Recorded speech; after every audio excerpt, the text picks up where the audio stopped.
भगवान बुद्ध की प्रतिमाओं का विकृतीकरण हो रहा है, हमारे महाबोधि महावीर जैसे ऐसे कई धरोहरों का विकृतीकरण हो रहा है, आपकी संस्कृति के साथ में छेड़छाड़ हो रहा है। लेकिन आप ये सोचिए कि हमारी लड़ाई रोटी कपड़ा मकान की लड़ाई है कि आध्यात्मिकता की लड़ाई है? बताइए किसकी लड़ाई? श्रद्धेय श्रवण कुमार जी पुष्प कुछ देकर के 1891 में महाबोधि महावीर मुक्ति आंदोलन के लिए पूज्य अनागरिक धम्मपाल जी अगर श्रीलंका से भारत नहीं आए होते, अभी रिसेंटली नेपाल की जब हम बात करेंगे, नेपाल में भी आध्यात्मिक हलचल के कारण वहां की सरकार बदल गई। उन मनोवादियों के कहने को हमने शांत करना है, वो आवाजें बुलंद करना है। अगर वो आवाजें आप लोग बुलंद कर दोगे तो समझ लेना किसी को बचाने की है जो दो देशों में दोहराया गया, इस इतिहास को दोहराने के लिए सरकार हमें बाधित करने की कोशिश कर रही है। बनते सद्दामित्र जी को सम्मानित करें और बैच लगा करके पट्टा भी डालें। फरवरी से लेकर अभी तक वहीं थे, अभी मशाल यात्रा के लिए अलग अलग राज्यों में जा रहे हैं। और जिनकी संस्कृति नहीं है, जिनका इतिहास नहीं है, जिनका धर्म नहीं है, वो अपनी। साथियों नमस्कार, जय भीम, नमो बुद्धाय। आप देख रहे हैं द बुद्धिस्ट टाइम्स टीवी। मैं धीरेन्द्र कुमार इस वक्त मैं पहुंच चुका हूं उत्तर प्रदेश के जनपद हरदोई में, और हरदोई से इस वक्त की बड़ी update the Buddhist times TV की इस खास स्क्रीन पर हम आपको दिखा रहे हैं। आपको बता दें इस वक्त हरदोई के डॉक्टर अंबेडकर पार्क में महाबोधि महाविहार मुक्ति आंदोलन को लेकर के आज यहाँ पर जनसभा बुलाई गई है। मशाल यात्रा निकाली जाएगी जिसको लेकर के द बुद्धिस्ट टाइम्स टीवी पहुंच चुका है। पूरी अपडेट पर नजर रखेंगे। आपसे निवेदन है कि पूरी कवरेज पर बने रहिए। आइए चलते हैं आज की खास तस्वीरों की ओर। बोधिसत्व डॉक्टर बाबा अम्बेडकर इनको नमन। महावीर मुक्ति आंदोलन का जो कार्यक्रम है, अगर आप यहां से सुनकर चुप बैठ जाएंगे तो ये समझना कि महाबोधि महावीर मुक्त नहीं हो सकता है। अभी देख रहे होंगे, हम देश में देख रहे हैं, दुनिया में देख रहे हैं, आध्यात्मिक लड़ाई को लेकर हम जब बात करते हैं, बांग्लादेश आध्यात्मिकता के कारण उथल पुथल हो गया। अभी रिसेंटली नेपाल की जब हम बात करेंगे, नेपाल में भी आध्यात्मिक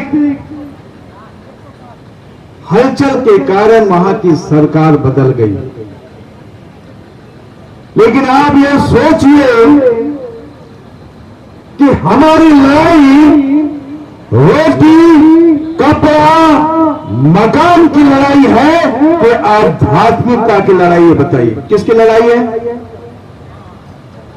रोटी कपड़ा मकान, ये हमारी लड़ाई नहीं है।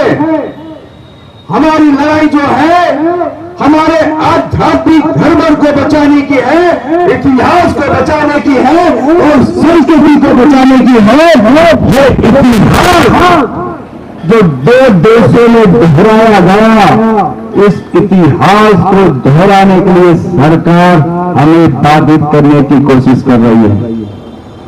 हम ऐसा कुछ भी नहीं करेंगे। हम लोकतंत्र के ऊपर में विश्वास रखते हैं, बाबा अम्बेडकर के संविधान पर विश्वास रखते हैं। हम संविधान की बात करेंगे, हम संविधान के साथ ही अपने न्याय संगत अधिकारों को मांगेंगे। हम वो बाबा साहब के औलादे हैं, हम न्याय संगत लड़ने लगे हैं। लेकिन आपको सुस्त चेहरे से अगर आपके भीतर में अमल पैदा नहीं होगी तो मुक्त नहीं हो सकता। अगर आपके खून में वो रफ्तार नहीं होगी तो महाबोधि महावीर आंदोलन मुक्ता से नहीं चल सकता है। आपके खून में रफ्तार होना चाहिए। सुस्त पने से आंदोलन नहीं चलेगा। हम किसी को डराने वाले नहीं है। भगवान बुद्ध की वाणी एक सिंह की वाणी थी। हमारे श्रद्धा मित्र भंते जी जब गरजते हैं तो मुझे ऐसा लगता है कि सिंह ढा रहा है, पूरा जंगल शांत होता है। अरे हमारे साथ बैठने से जंगल शांत नहीं होगा। उन मनुवादियों के खेमे को हमने शांत करना है, वो आवाजें बुलंद करना है। अगर वो आवाजें आप लोग बुलंद कर दोगे तो समझ लेना कि आपने अपने आने वाली पीढ़ी का भविष्य बना दिया। हमारे बीच में माननीय आकाश लामा जी है। आकाश लामा जी कौन है? आकाश लामा जी एक हिम्मत है। आकाश लामा जी कौन है? आकाश लामा जी एक ताकत है। आकाश लामा जी कौन है? आकाश लामा जी नेतृत्व है, वो शक्ति है जो महाबोधि महाविहार के मुक्ति के लिए खड़ी हुई है। वो आकाश लामा जी है। अभी लामा जी लड़ रहे हैं, हमें उनके साथ में खड़े हैं। हम सबको खड़े होना चाहिए। लेकिन ये जो लड़ाई लड़ रही है, ये किसके लिए लड़ रहे हैं? किसको देना चाहते हैं महाबोधि महाविहार? अगर आप अपने पीढ़ी की बात करेंगे कि हम अपने पीढ़ी को महाबोधि महाविहार देना चाहते हैं, तो आप बताइए कि आपके पीढ़ी के लोग आपके साथ कितने लोग बैठे हैं?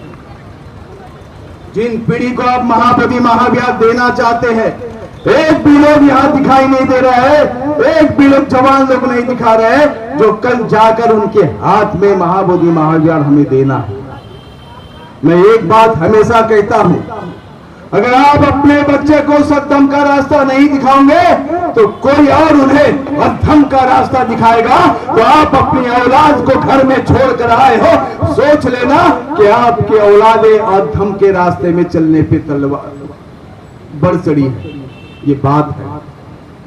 अगर हम अपने बच्चे को सद्धम का रास्ता नहीं दिखाएंगे तो मनुवादी लोग हमारे बच्चों के हाथों में लाठी, डंडा, तलवार हमारे बच्चों के हाथों में मनुवादी लोग दे देंगे। और जब बच्चा उनकी लाठी, डंडा, तलवार लेकर घूमेंगे और आप बच्चे के लौटने को लेकर जब आपके भीतर में जब डर पैदा होगा, तब आपको याद आएगा कि हमने अपने बच्चे को सद्धम का रास्ता क्यों नहीं दिखाया। ये धर्म की लड़ाई है। हम रोटी, कपड़ा, मकान नहीं मांग रहे हैं। हम अपने संस्कृति को बचा रहे हैं, हम अपने इतिहास को बचा रहे हैं, अपनी धरोहर को बचा रहे हैं। और जिनकी संस्कृति नहीं है, जिनका इतिहास नहीं है, जिनका धरोहर नहीं है, वो अपनी संस्कृति भी बना रहे, इतिहास भी बना रहे हैं और धरोहर भी बना रहे हैं। अब हम कहां हैं? हमें बनाने की जरूरत नहीं, हमारे बचाने की जरूरत है। हमारी भगवान बुद्ध की प्रतिमाओं का विकृतीकरण हो रहा है। हमारे महाबोधि महाविहार जैसे ऐसे कई धरोहरों का विकृतीकरण हो रहा है। आपकी संस्कृति के साथ में छेड़छाड़ हो रहा है, आपके इतिहास के साथ में छेड़छाड़ हो रहा है, धरोहर के साथ में छेड़छाड़ हो रहा है। और हम जैसे लोग अगर चुप हो गए तो कल जाकर महाबोधि महाविहार कैसे मुक्त होगा? अगर 1891 में महाबोधि महाविहार मुक्ति आंदोलन के लिए पूज्य अनागरिक धम्मपाल जी अगर श्रीलंका से भारत नहीं आए होते तो महाबोधि महाविहार शिव मंदिर बन जाता। ये बात आप जान लो। शिव मंदिर बनने से महाबोधि महाविहार को अगर किसी ने बचाया है, वो बचाने का काम अनागरिक धम्मपाल जी ने किया है। और अनागरिक धम्मपाल जी की लड़ाई हम लड़ रहे हैं। हम महाबोधि महाविहार को मुक्त करा के नहीं रहेंगे जब तक हमारे सांसों में सांस है। सांस रहते तक हम महाबोधि महाविहार को मुक्त कराने का लक्ष्य बनाना होगा। अगर ये लक्ष्य हम निर्धारित कर देंगे तो महाबोधि महाविहार मुक्त हो सकता है। ये जो लड़ाई है सड़क से संसद तक होनी चाहिए। संसद में आवाज उठनी चाहिए, लोकसभा में आवाज उठनी चाहिए, विधानसभा में आवाज उठनी चाहिए, राज्यसभा में आवाज उठनी चाहिए। अगर लोकसभा, विधानसभा और राज्यसभा में ये आवाज उठती है तो समझ लेना कि महाबोधि महाविहार मुक्त हो सकती है। हम देख रहे 12 फरवरी के बाद संसद में भी आवाज उठी है, राज्यसभा में भी आवाज उठी है। और विधानसभा में भी आवाज उठी है। इसका कारण क्या था?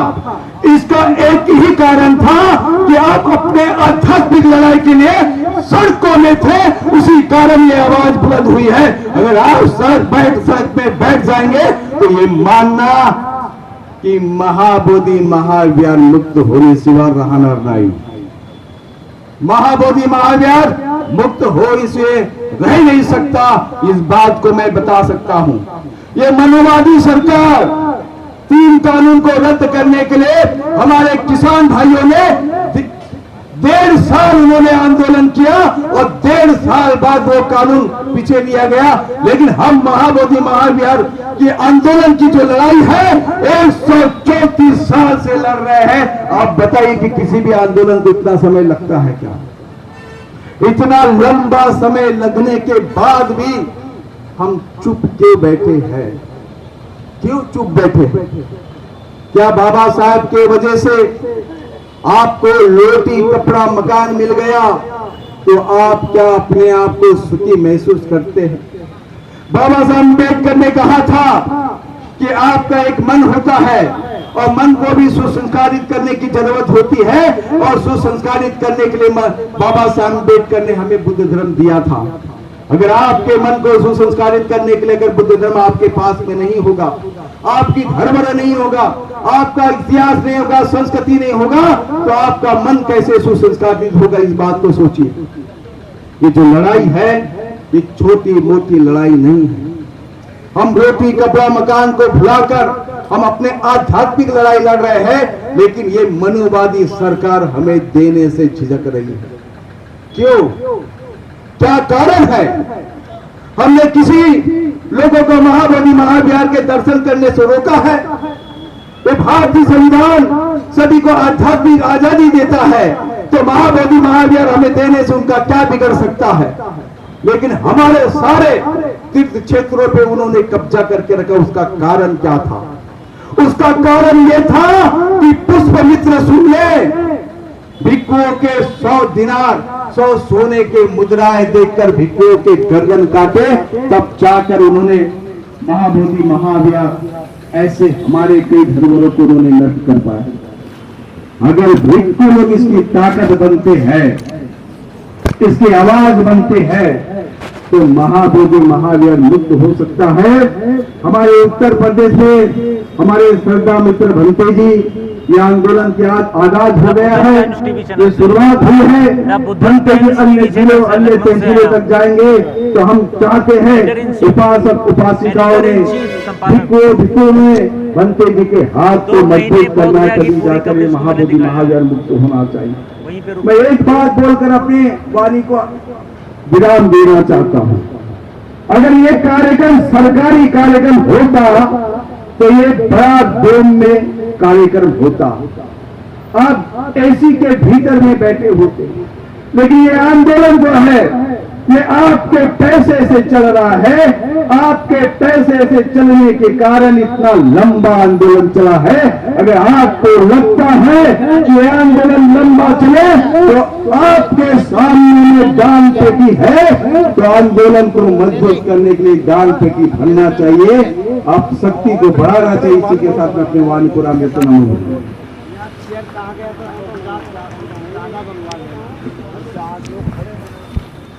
बहुत बहुत साधुवाद परम पूज्य भगवंत धम्मतप जी को।